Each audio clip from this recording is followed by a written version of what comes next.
Today's video is sponsored by Asphalt Legends. Congratulations, Spain! And for those of you who don't care about real football, you should still tune into this epidemic because this World Cup was so much more than just about kicking balls across the field. Even though us Americans never stood a chance on that field, I'm still so proud we got to host the 2026 World Cup, especially after everything that was said by visitors to our country. Not gonna lie, I'm feeling pretty proud to be American right now. I cannot speak English, but I'm excited! America, you've given me one of the greatest moments in my life. This is the best World Cup of all time. I love I needed this. I think we all needed this. What an insane past few weeks it's been. Careers have been made, streets erupted in cheers, and Japanese people enjoyed eating big beef in Texas. Get that lady some big beef. We like it. Big beef. This week, we're taking a much needed break from all the doom posting for a bit more fun topic. Even if you're not a huge fan of football, this video will have a little something for everyone, but starting off with crazy fans first, why the fuck do sports normies keep doing this? What did the boar cars do to y'all? Like, this whole event has been both the perfect mix of chaos and wholesome for a lot of people experiencing the United States for the first time ever in their lives. Japanese fans in particular have been restoring my faith in humanity. For instance, let's take a look at these Japanese fans cleaning not just their own mess, but the entire Dallas stadium after the game was over. Texans have never been more proud to host a group of foreigners, and honestly, if we Americans ever mass tour Japan for any reason, I hope to God we reciprocate this level of respect and discipline to their land as much as they did to ours. They love us and they respect our land so much. Like, I am actually a little bit jealous even. Like, holy crap. For the newer subscribers especially, sometimes it may seem like I complain about the United States a lot, but for longtime viewers, you already know that I've always been a deep-hearted patriot. I don't criticize the US because I don't like it, I criticize it because I expect it to be better. I love and have always loved the God-blessed US of A. So if you're in a doom and gloom mood, go check out my other videos because this is not gonna be one of those videos because the rest of us, it's time to inject the biggest dose of bladed angel hope core we've had in a long time. If you love Japan as much as these Japanese fans love America, then I've got amazing news. Asphalt Legends just released a brand new Japan update. I'm talking Mount Fuji, brand new game modes, and of course iconic JDM Legends. Asphalt Legends is a free to download arcade racing game available on PlayStation 5, PS4, Xbox, PC, Nintendo Switch, and mobile. It is completely free to play on any platform. Check it out today and race along the beautiful roads up Mount Fuji. Drift in style in the newly released drift game mode as you swing your booty out gate after gate, racking up points, and get yourself one of the 3 most iconic 90s JDM Legends. That's right, baby, we're talking about the Mark IV Supra, R34 Nissan Skyline, or Mazda FD RX-7. Which one are you taking up Mount Fuji? Personally, I'll always take our lovable rotary Dorito Jesus, the FD RX-7, any day of the week. Download today with the link in the pinned comment description or the QR code on screen. Use code JDM Stars to unlock blueprints for all 3 featured cars, upgrade currency, and Sakura token event currency. Remember, it's free to play and available on all platforms, so download today and participate in the latest events in Asphalt Legends right now to win exclusive rewards to celebrate this exciting new update. Anyways, back to the World Cup epidemic. What's so great about dumb old Texas? What did you say? Chapter 3, Westaboos. The best thing to come from the World Cup were all the tourists from across the world. It was refreshing to finally see the tables turn for once. All this talk of weeaboos, but finally we got to see some goddamn Westaboos. It's your first ever bite of Texas barbecue. What do you think? America is just like the movies, and I can't believe it. We saw this school bus on the way back from Fort Worth, Texas State, and I think I'm too English to understand, but do people actually get this to school every single day? So I've been seeing this one specifically a lot. A lot of people were fascinated by how massive our school buses were, and they were like, oh my gosh, it's just like the movies. And Like from the American movies. Oh, okay. American school bus. Wow. Actually, the door is open now. I would love to go inside. I'm a tourist from Germany, and I saw these school buses so many times in movies before. I've never been inside such a bus. Would it be maybe possible to have a look inside? Oh, thank you so much. Oh, I have a question. Yes. Do every schools in the USA use these buses? Most. Or is it only like a few? Most. I hate to break it to them, that's not the school bus that we ride every day because it's currently summer right now, so a lot of those are smaller buses for summer school. Yeah, you heard that right. Smaller buses. The short bus. This is the actual bus we rode to school every day. Like, a lot of kids grew up with a freaking V10 blaring their cabin with no seatbelts, by the way. This is the American experience. Like, it's crazy.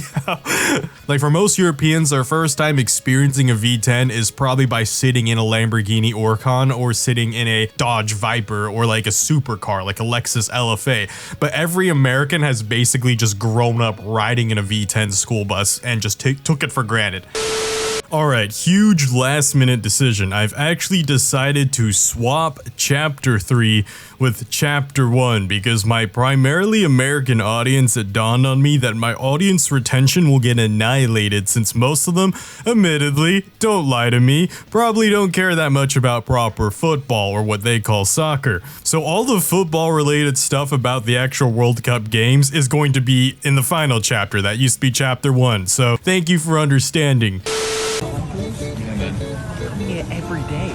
This place is huge. This is an entire grilled chicken. Yeah, and?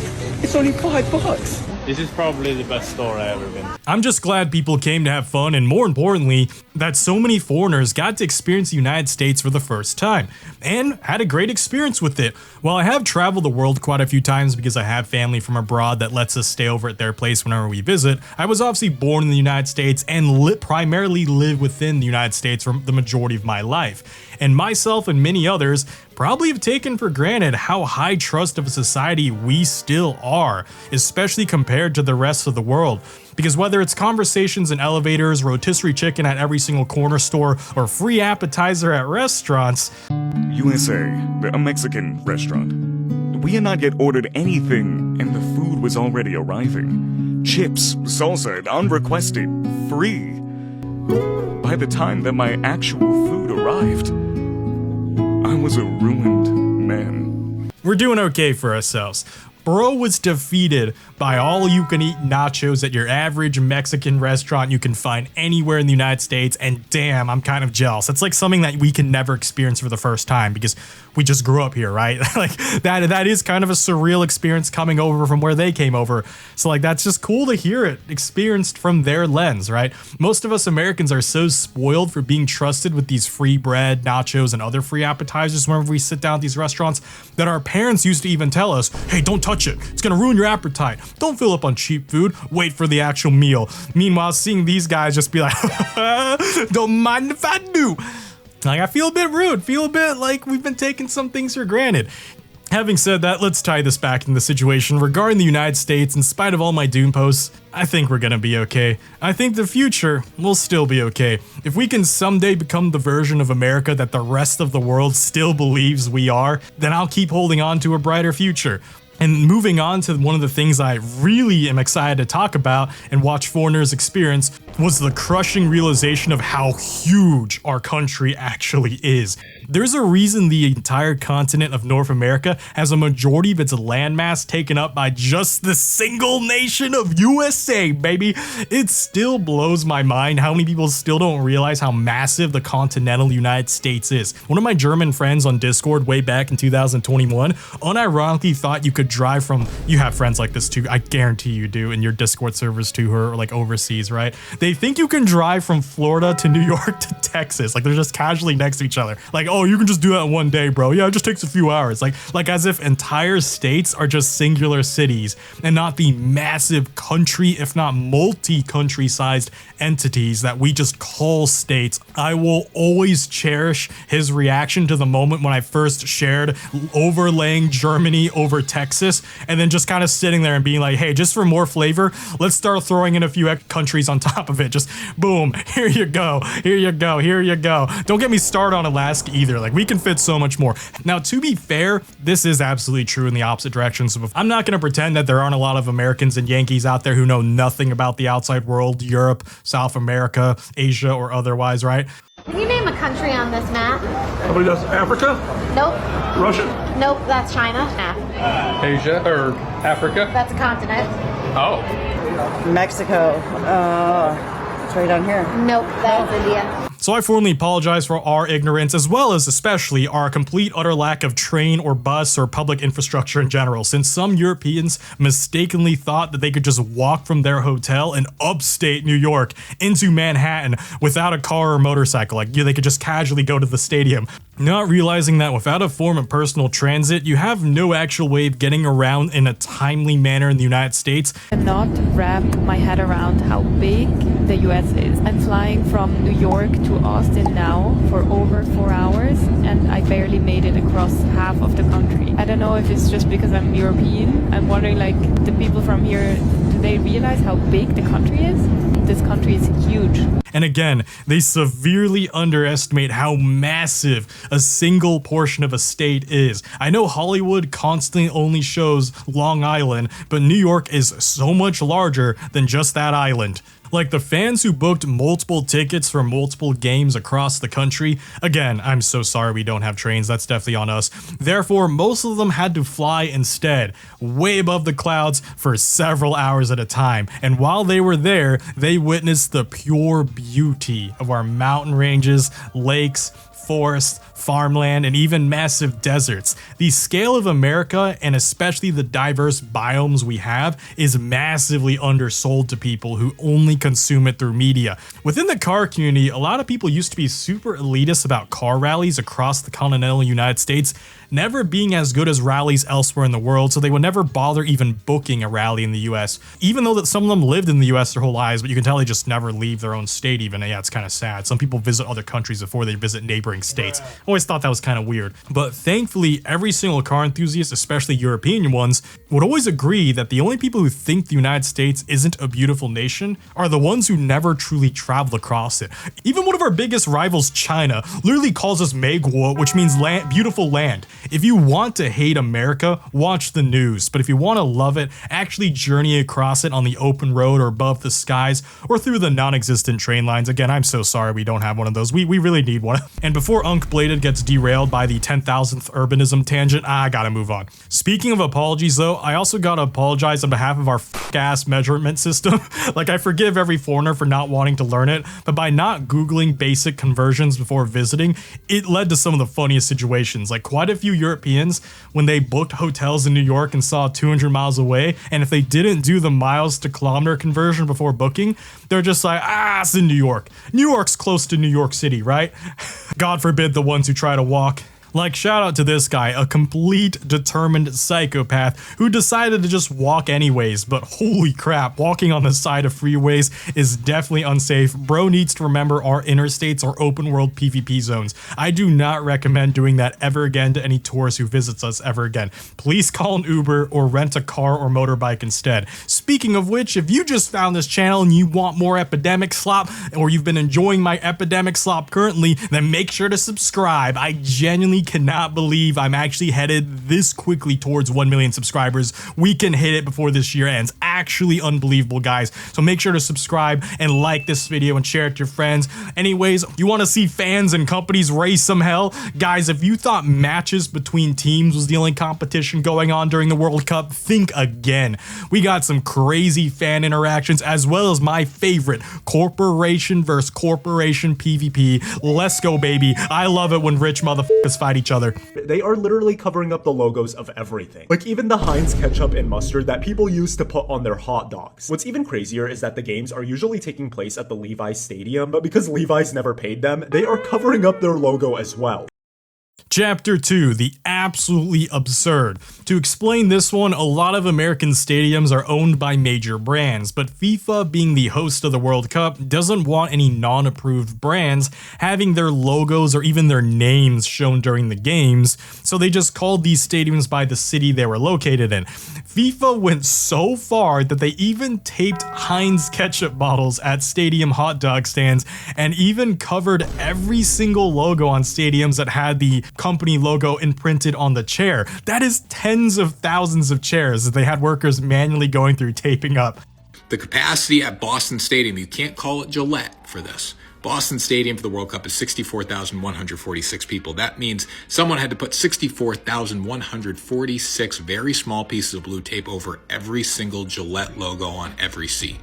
Now, of course, many American corporations didn't just take this laying down because, come on, you know they love capitalism and advertising. Levi's decided to fight back in the goofiest way possible by hiring trucks with giant LED screens to constantly drive around their venues for the duration of the World Cup matches, and Heinz would actually take advantage of FIFA censorship and even spin it around as a reverse advertising campaign by embracing the censorship and prominently showing off their bottles with the blacked out rectangles in their ads. Gillette, meanwhile, in an absolute class act, used spray foam to censor their logo on the Boston Stadium. I mean, come on.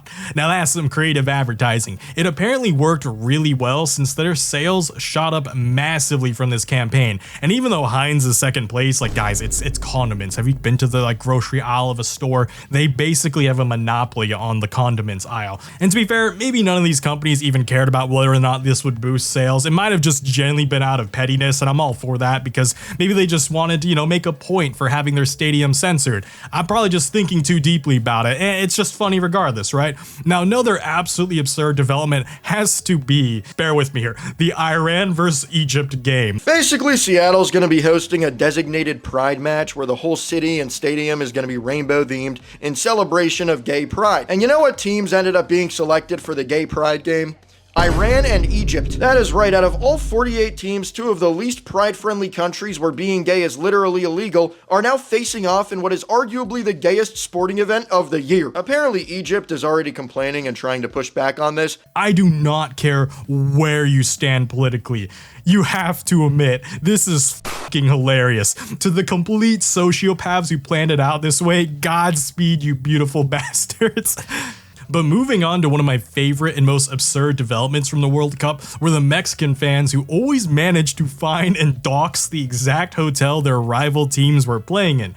It was a short-lived saga since they got eliminated pretty soon, but man was it hilarious browsing social media to see these fans flashbangs and stunlock the rival team's hotel throughout the night using fireworks, constant revving, loud music, and blaring speakers to prevent them from getting a peaceful night's sleep, hopefully making the Mexican team have an advantage and be on their A game as they go up against a team that is hopefully sleep exhausted.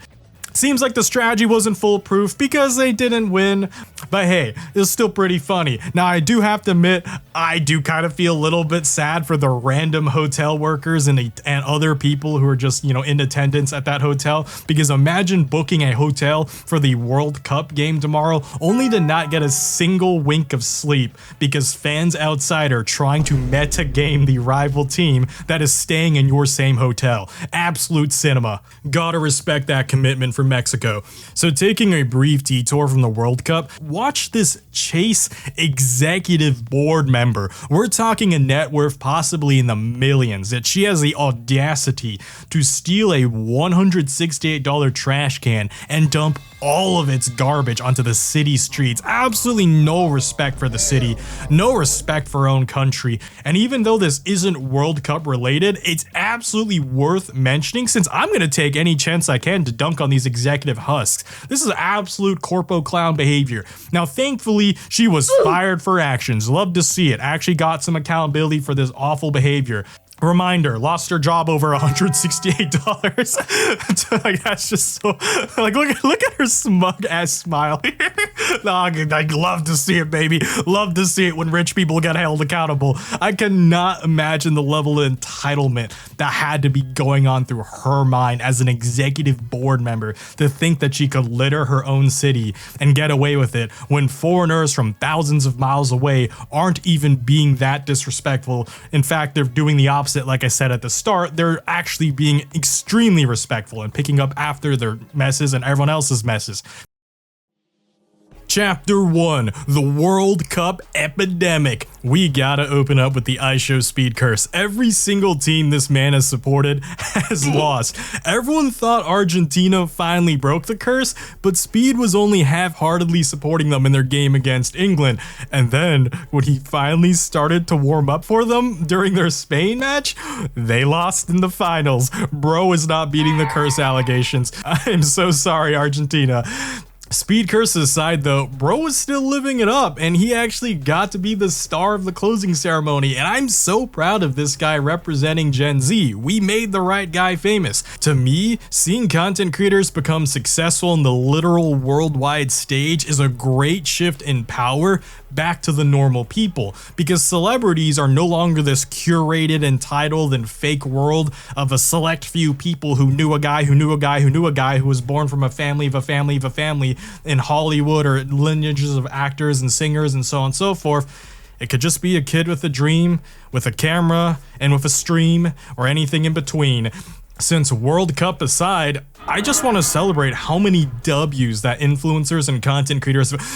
Forget influencers. I'm calling them content creators for a reason. When I think of influencers, I think of like the annoying flex culture type. We're not talking about that. I am talking about content creators. And we've been going through a lot of W's lately. The Backrooms movie especially, that was something literally made by a younger Gen Z 20-year-old. And it absolutely demolished the box office and made him a multi-hundred millionaire, literally taking on Hollywood at their own game and even beating them at it. So yeah, back to the World Cup. Seeing Speed take center stage for the closing ceremony, to me, that's a kid of a dream who started off as a literal nobody, but this could be anybody. Of you watching, you can be this somebody. It means something. The age of Hollywood celebrities is rapidly ending, and the age of homegrown creators keeps rising to new heights. Like, this isn't a small event, this is the World Cup. This proper football is literally the biggest sport in the world.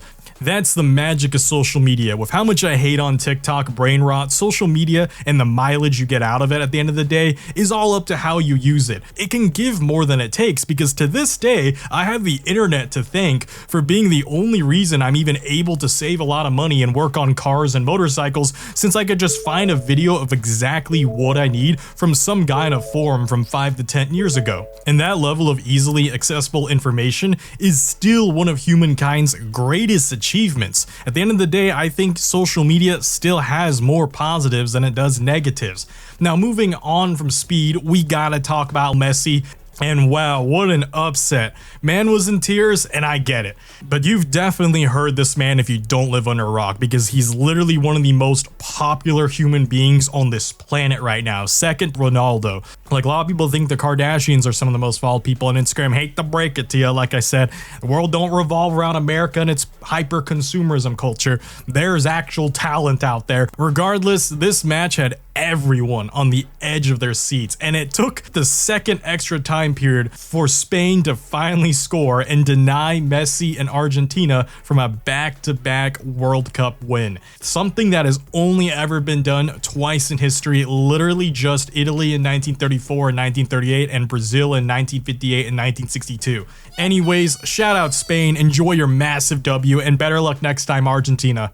Also, to the Belgium fans who watched their team absolutely dog on the United States, just know you can have your victory, because most Americans literally couldn't care less. We're just happy to be here, and we're just happy you guys were here. In fact, most of the boomers in the United States probably still don't even know this event happened, since when it comes to the word football, the only one they care about is the Super Bowl next February. Anyways, that's enough of that. Considering my current audience demographic, I should probably pivot away from actually talking about proper football anymore, since if it's not the CTE, head trauma inducing kind, some of my fellow Yankees might be dozing off to all this soccer talk.